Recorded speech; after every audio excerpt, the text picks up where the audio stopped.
દાખલાની જરૂર પડે, ના ધૂપ ધુમાડાની જરૂર પડે, ના શ્રીફળ ચુંદડી અગરબત્તીની જરૂર પડે, ના ઝાર ખીચડાની જરૂર પડે, ના મોટા હારની જરૂર પડે. ખાલી બોલો ને કે મારા બાપની માતા છો છું, તો તમારી માં છે ને જાગતી જ હોય, પણ દીકરાના ટવકાની રાહ જોતી હોય. જેમ મારા દીકરાના ટવકે ઉગતા પવનની મેલેડી જાગૃત બની. તો આમાં ભુવાની જરૂર પડે. એટલે કઈક દીકરા દીકરી એવા છે જે નવા આવતા હોય ને એટલે એમનો બહુ હરખ ઉત્સાહ હોય.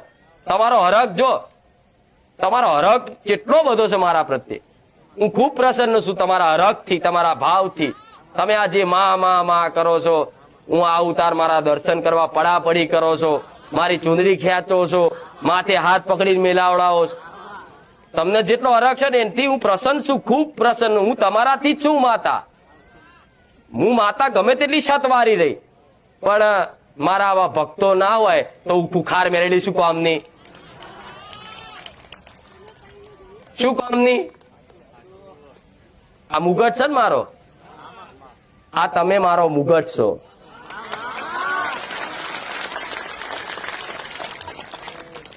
અને મુગટમાં જે હીરા જડેલા છે ને મોતી, એ મારા વાલા ભક્તો મારા મોતી છે. મારું સર કહો, મારું તાજ